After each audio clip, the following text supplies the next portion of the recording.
औज़ु बिल्लाहि मिनश शैतानिर रजीम बिस्मिल्लाहिर रहमानिर रहीम अस्सलाम वालेकुम वरहमतुल्लाहि वबरकातुहू। मेरा नाम सर मिराज मिर्ज़ा है और आप देख रहे हैं मेरा यूट्यूब चैनल।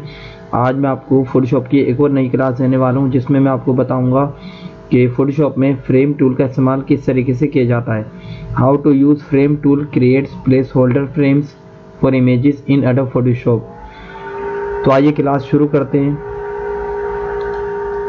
सबसे पहले यहाँ पे मैं एक फ़ाइल को ओपन कर लेता हूँ। डायरेक्ट यहाँ पे पिक्चर को ओपन कर रहा हूँ। ये मेरी नई फाइल होती है, न्यू फाइल। ये 4 साइज पेपर लिया यहाँ पे मैंने और लैंडस्केप पे क्लिक करके क्रिएट करा। ये आ गया। व्यू में आके मैं फिट ऑन स्क्रीन पे क्लिक कर दूंगा इस तरीके से। अब मैं यहाँ पे आपको आज बताने वाला हूँ फ्रेम टूल के बारे में। तो फ्रेम टूल के बारे में आज मैं आपको बताऊंगा कि फ्रेम टूल में आप रेक्टेंगल और सर्किल में एक इमेज प्लेस होल्डर बनाकर उसके अंदर कोई पिक्चर को पुट कर सकते हैं। इसकी शॉर्टकट की के होती है, जैसा कि आपको एक इस वीडियो में दिखाई दे रहा है इस तरीके से। तो आज हम आपको कुछ इसी टाइप का एक लेसन देने वाले हैं। तो सबसे पहले मैं यहाँ पे एक फ़ाइल को ओपन कर रहा हूँ। फाइल में आके ओपन पे क्लिक कर रहा हूँ और यहाँ से मैं एक इमेज सेलेक्ट कर लेता हूँ। ये एक मैंने इमेज सेलेक्ट कर ली और इसको मैं ओपन कर रहा हूँ यहाँ पे आके। अब मेरे पास से सामने एक इमेज आ गई है और व्यू में आके मैं इसको फिट ऑन स्क्रीन कर देता हूँ। अब जैसा कि आप देख सकते हैं यहाँ पे मेरे पास एक चाय की प्याली है और उसमें चाय है और ये हमारे पास एक सर्किल आ रहा है। इसमें हमें कोई इमेज वगैरह लगानी है तो किस तरीके से लगेगी। सबसे पहले तो मैं ये मेरी फाइल जो है बैकग्राउंड पे, तो इसको मैं एक डुप्लीकेट ले लूँगा कंट्रोल जे करके। आपको मैंने बताया था लेयर में भी आप आके डुप्लीकेट लेयर पे क्लिक कर सकते हैं। कंट्रोल जे इसकी शॉर्टकट की होती है। ओके कर लें इस तरीके से, ताकि हमारे पास एक स्पेयर में एक लेयर रहे। अब सबसे पहले मैं यहाँ पे इस टूल का इस्तेमाल करने वाला हूँ। यहाँ पे आ रहा हूँ मैं और आप यहाँ पर देख रहे होंगे जैसे मैंने टूल लिया तो यहाँ पे ये ऑप्शन बार होती है और यहाँ पे इसके ऑप्शंस आ रहे हैं। एक आप इसको रेक्टेंगल फ्रेम बना सकते हैं और एक सर्किल। अभी मेरे पास जो इमेज आ रही है उसमें मुझे इसको फ्रेम होल्डर बनाना है, तो मैं यहाँ पे सर्किल पे क्लिक करूँगा और ऐसे सिलेक्शन बनाऊँगा। जैसे मैं सिलेक्शन बनाऊँगा तो मेरी जो लेयर का पैनल है राइट साइड पे आप देखें यहाँ पे इस तरीके से एक लेयर मेरी बन जाएगी। ये आपका फ्रेम होता है और ये प्लेस होल्डर होता है। यानी कि ये मेरा हुआ है प्लेस होल्डर जो सर्किल वाला है। इस वक्त मैंने सर्किल को चूज़ किया हुआ है और ये मेरी फ्रेम है जहाँ पे मैं पिक्चर को पुट करने वाला हूँ। माउस आप यहाँ पे लाएंगे तो आप यहाँ पे इसको जितना इनसाइड करना चाहें या सेटिंग करना चाहें कर सकते हैं। आप जूम भी कर सकते हैं। जूम की मैंने आपको शॉर्टकट की बताई थी, कंट्रोल स्पेस बार और माउस क्लिक करेंगे तो जूम हो जाएगा और स्पेस बार से आप स्क्रीन मूव कर सकते हैं। अब ये बिल्कुल व्यू मेरे सामने आ गया है और यहाँ से मैं इसको फ्रेम अपने हिसाब से रख सकता हूँ। जैसे मैं फ्रेम यहाँ पे लेकर आ गया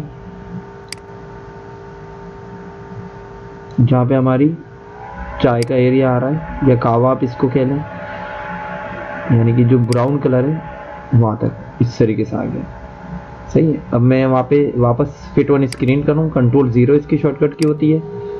अब यहाँ पे मुझे एक इमेज लेकर आनी, तो मैं फाइल में आ रहा हूँ। अब मैं क्या करूँगा यहाँ पे प्लेस एम्बेडेड पे क्लिक करूँगा, क्योंकि मुझे इसी डॉक्यूमेंट में फाइल पिक्चर इंसर्ट करनी है।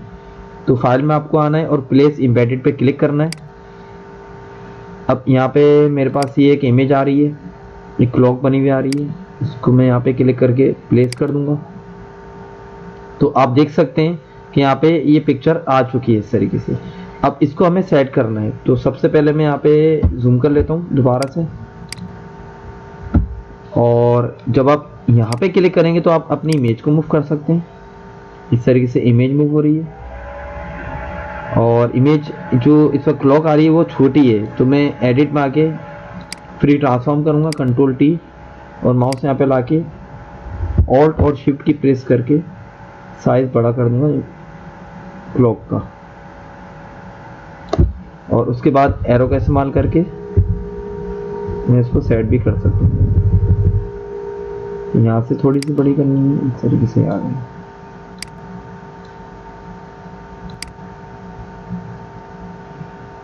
ये आ गई इस तरीके से।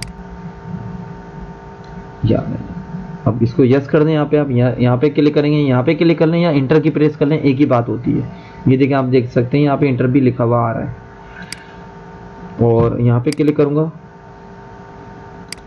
तो अब आप देख सकते हैं यहाँ पे इमेज लग चुकी है।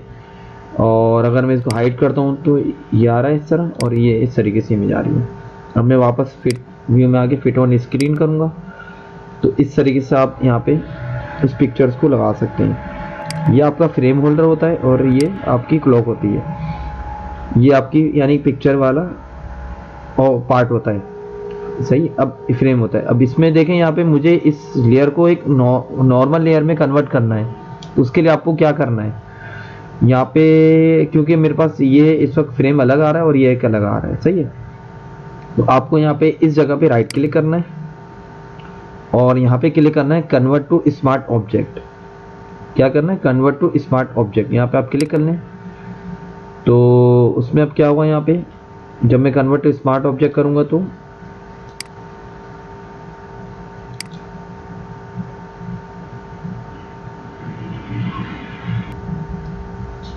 आप देख सकते हैं अब मेरी लेयर इस तरीके से हो गई है, सही। अब ये मेरे पास यहाँ पे भी आप देख रहे हैं ये मेरा इस वक्त स्मार्ट ऑब्जेक्ट बना हुआ है। अब मैं यहाँ पे राइट क्लिक करूँगा।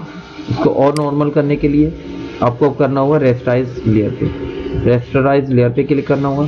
तो अब ये कॉमन लेयर बन चुकी है, यानी कि मेरे पास इस वक्त सिर्फ ये आ रहा है और कोई फ्रेम होल्डर नहीं आ रहा, यानी कि मैं मूव टूल का इस्तेमाल कर सकता हूँ और इसको मैं कहीं भी मूव करा सकता हूँ इस तरीके से।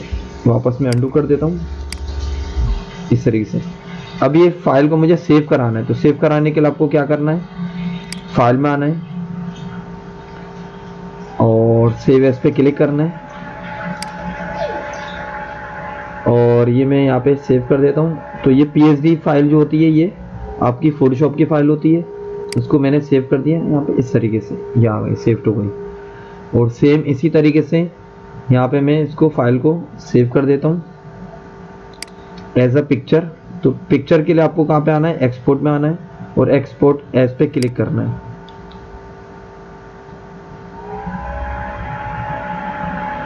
एक विंडो ओपन हो जाएगी, इसमें आप PNG फॉर्मेट और JPG फॉर्मेट में सेव कर सकते हैं। अभी PNG में मैं इस वजह से नहीं कर रहा हूँ क्योंकि वाइट बैकग्राउंड इसमें यानी कि फुल बैकग्राउंड आ रहा है पिंक कलर का। तो JPG पिक्चर भी आप रख सकते हैं और PNG भी रख सकते हैं। प्रीव्यू ये आ रहा है आपके पास, यहाँ पे आप आएंगे तो JPG भी होता है, PNG भी होता है। तो अभी मैं फ़िलहाल JPG रख देता हूँ और इसकी क्वालिटी आप कर देंगे फुल हाई, ये 7 सही। और ये हो चुकी है। अब एक्सपोर्ट पे आप क्लिक कर देंगे। अब ये एज अ पिक्चर बन रही है और सेव कर दें। अब ये मेरी फाइल पिक्चर सेव हो चुकी है और आप देख सकते हैं यहाँ पे मेरे पिक्चर्स आ गई होगी। पिक्चर्स में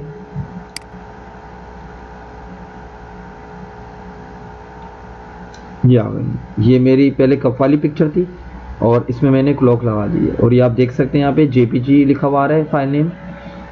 और डबल क्लिक करूँ तो यहाँ पे मेरी फाइल ये ओपन हो जाएगी इस तरीके से। तो आप देख सकते हैं यहाँ पे मैंने आज आपको फोटोशॉप में फ्रेम होल्डर सर्किल वाला बताया है। उम्मीद करता हूँ आपको मेरी क्लास पसंद आई होगी। पसंद आई तो चैनल को लाइक कीजिए, सब्सक्राइब कीजिए और अपने फ्रेंड्स में शेयर कीजिए ताकि आने वाली हर नई वीडियो आप तक बआसानी पहुँच जाए। ओके, जज़ाकल्लाह, बहुत बहुत शुक्रिया। ओके, अल्लाह हाफिज़, अपना ख्याल रखिएगा। ओके, अल्लाह हाफिज़।